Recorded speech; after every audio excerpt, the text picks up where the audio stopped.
노을책은 JYP 박신영 씨의 무엇을 위해 살고요. 잠깐 객관적인 평가하면은 되게 쉽게 읽힙니다. 뭐 5개 만점에 별 2개 정도에서 금방금방 읽히고, 또 안에 내용도 인사이트가 많아서 쉽게 읽히면서도 뭐 유익한 것도 많고 되게 디자인이 잘 돼서 금방금방 잘 눈에 익히게 떴더라고요. 다만 좀 이 내용성에서 박신영 씨가 성경을 분석한 게 있는데 그게 약간 편향되어 있는 부분이 있어요. 잘못 더 나아가서 해석을 할 여지도 있어서 오늘 좀 그런 거 얘기해 보려고 합니다. 먼저 박신영 씨 하면은 그 디스패치에서 구원파냐 아니냐 그래서 나온 적이 있었는데, 박신영 씨는 자신이 구원파가 아니라고 얘기를 해요. 또 자신의 아내도 구원파 쪽에서 어떤 일을 한 적이 없다 얘기해가지고, 우리가 꼭 구원파라 이렇게 밀어붙일 이유는 없을 것 같아요. 근데 이제 박신영 씨가 살아가면서 어떻게 예수님을 믿게 되었는가 그 부분을 보고 있는데, 어떤 그 시작점이 미국에서 원더걸스랑 뭐 비라는 사람 가수를 이렇게 런칭시키지 않았습니까? 그것을 실패했을 때부터 그 하나님을 만나고 싶다는 그 경험을 하게 돼요. 잠깐 그때 이게 제가 그대로 읽어드리면은 이렇게 써있어요.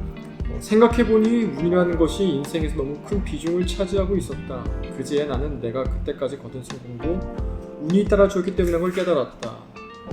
평화로운 대한민국에서 태어난 것, 화목한 가정에서 자란 것, 건강한 신체와 정신을 가진 것, 미국에 살면서 영어를 배운 것, 마이클 잭슨을 만났던 것들, 이렇게 나오면서 마지막에 이렇게 질문을 던집니다. 운은 그냥 랜덤하게 일어나는 것일까? 아니면 운을 컨트롤하는 신이라는 존재가 있는 것일까? 이 질문에서부터 박진영 씨가 신이라는 존재를 찾으려고 막 애쓰는 그 시간들이 또 이 책에 나옵니다. 그러면서 자신이 어떻게 성경을 선택하게 되었고 하나님을 만나게 되었고, 또 거기서부터 참 교회가 무엇이고 참 그리스도인이 무엇인지에 대해서 얘기를 하나씩 해나가요. 그래서 이 책을 보다 보면은 박진영 씨가 고심한 흔적을 굉장히 많이 볼 수 있습니다. 성경에다 질문을 던지고 답을 찾고, 또 이스라엘에 직접 가서 그 답이 사실과 맞는지 비교하여 보고, 이런 것들이 나와 있어가지고 어떤 실제적인 증거를 찾는 그리스도인들이거나 어떤 믿지는 않다 할지라도 도를 버는 구도자라고 그러죠. 그런 사람들이 봤을 때는 굉장히 매력적인 책인 게 틀림없어요. 거기다가 이제 JYP라는 엔터테인먼트 회사가 다른 엔터테인먼트와 다르게 독특성을 가지고 있잖아요. 그 독특성을 유지하고 있는 DNA가 무엇인지 JYP의 박진영 씨 말에 따르면 가치 공동체라 얘기하는데, 그 가치가 무엇인지에 대해서도 분명히 얘기를 많이 하고 있고, 또 자신이 건강을 어떻게 유지하는지, 노래를 잘하기 위해서 또 춤을 잘 추기 위해서 어떤 삶의 스케줄을 살아가는지도 어느 부분 나와 있어서 유익하고 굉장히 실제적인 것들이 굉장히 많이 있습니다.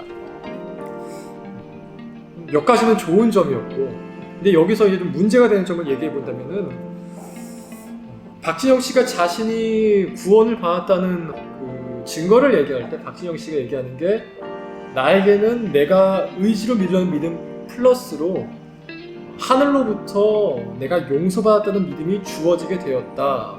이제 그 믿음이 주어진 게 내가 참으로 구원받은 증거다, 이렇게 얘기하고 있어요.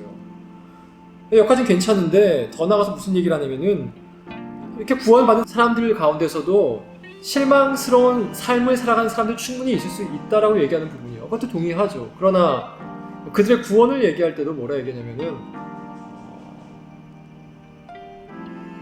그들의 삶이 아무리 실망스럽고 예수님과 관계가 없다 할지라도 그들에게 내가 믿음으로 구원받았어라는 확신만 있다고 한다면 그 사람은 참 구원을 받은 사람을 봐야 한다라는 논조의 얘기를 계속 진행합니다. 이게 좀 위험한 게요, 지금 박진영 씨 같은 경우에는 이 책에서 따르면은 믿음과 행위를 따로 보고 있어요.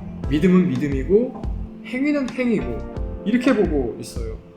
그러나 성경에는 믿음과 행위가 분리되어 나오고 있지 않아요. 초대교회 때 니골라당이라는 사람들이 있었습니다. 이 사람들이 이제 무법당이라 불렸는데, 무법당, 없을 무, 법법자의 당이라 불렀는데, 이 사람들이 논리가 뭐였느냐? 나는 그리스도의 피로 구원받았고 나는 회개했다. 그러므로 내가 지금 어떤 삶을 살아간다 할지라도, 어떤 죄를 짓는다 할지라도 내 구원에는 전혀 영향을 끼치지 않는다, 이렇게 믿고 살아갔던 사람들이에요. 근데 이런 사람들에 대해서 예수님이 뭐라 말씀하셨느냐? 계시록 2장 6절에 보니까 이렇게 써 있습니다. 오직 내게 이것이 있으니 내가 니굴라당의 행위를 미워한도다. 나도 이것을 미워하노라. 예수님께서도 그런 니굴라당의 행위를 그렇게 미워하셨어요. 또 2장 15절에 버가모 교회에 책망할 때 너희 가운데 니굴라당의 교훈을 지킨 자가 있다라고 책망하십니다.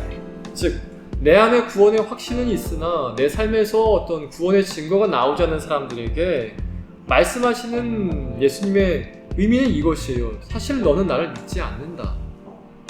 너가 나를 믿는다 생각하겠지만 너는 나를 믿지 않는다라고 말씀하시는 것이죠. 지금도 이 니굴라당의 교리를 따라서 하는 사람들이 있어요. 누구냐면은 흔히 말하는 구원파라 알려지는 박옥수 씨라든지, 또 들어가시면 유병원 씨라든지, 또 권순찬 씨, 흔히 말하는 구원파라는 사람 이단인데, 이 사람들은 지금 니굴라당의 교훈을 따라가고 있습니다.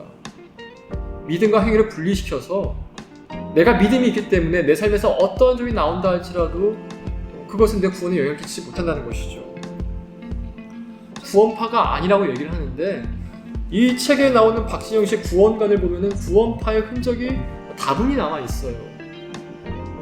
뭐 그 과정은 모르겠습니다. 박진영 씨가 어떤 과정을 통해서 그렇게 했는지 모르겠지만, 분명한 거는 박진영 씨 구원관에는 구원파와 맥을 갖추는 부분이 있다는 것이죠.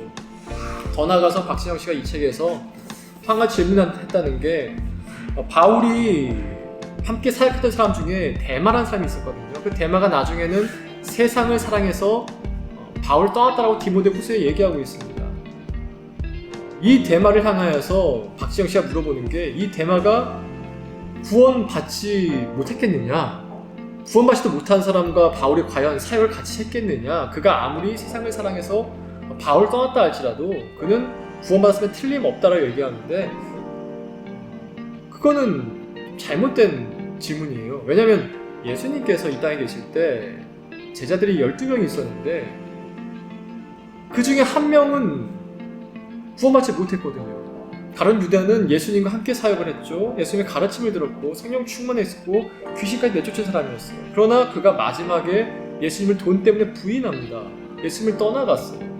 그러자 예수님 뭐라 말씀하시냐? 너는 태어나지 않을 것이 잘 좋을 뻔했다 말씀하십니다. 구원받지 못했다는 얘기죠.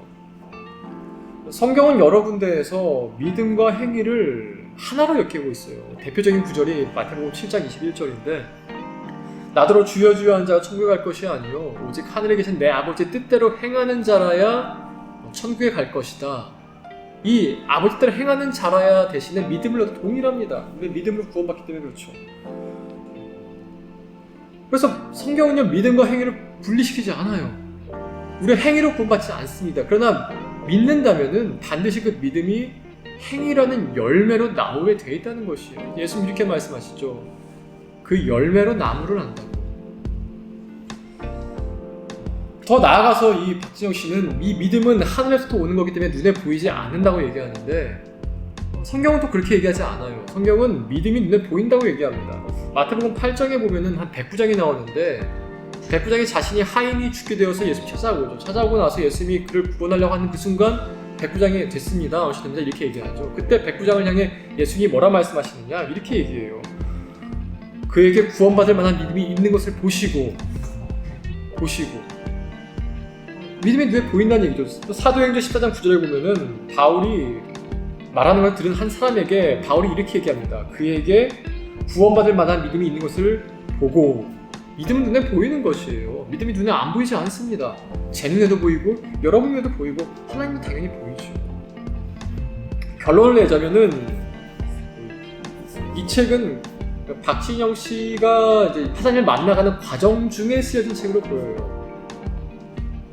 이게 완성된 믿음의 완성이라고 보면은 좀 어렵고, 하나님이 무한하시지 않습니까? 그 무한하신 하나님을 만나가는 과정 가운데 박진영 씨가 깨달은 어떤 부분을 쓴 것처럼 보입니다. 그래서 이 부분적으로 알고 있는 거기 때문에 이것을 마치 성경과 같이 진리와 같이 받아들이는 건 좀 위험한 것 같아요. 여기 많은 인사이트가 있고 또 많은 좋은 것들이 있지만 동시에 음식에는 좋은 것도 있고 독소도 있듯이 약간의 독소적인 부분도 분명히 있습니다. 그래서 이 책을 뭐 교리적으로 맞다 틀리다 이렇게 보지 마시고 이 책을 보고 성경과 비교해 보시고 이 책을 보고 취할 것은 취하시고 좀 걸러낼 건 걸러내는 과정이 필요하지 않은가 싶습니다. 또 하나 뭐 사족을 붙이면은 저도 언젠가 커서 언젠가 나이가 들어서 내 삶을 돌아보면서 이 책을 이런 책 한번 써보고 싶긴 하네요. 이것으로 박진영 씨의 무엇을 위해 살죠 국립일을 마치겠습니다. 감사합니다.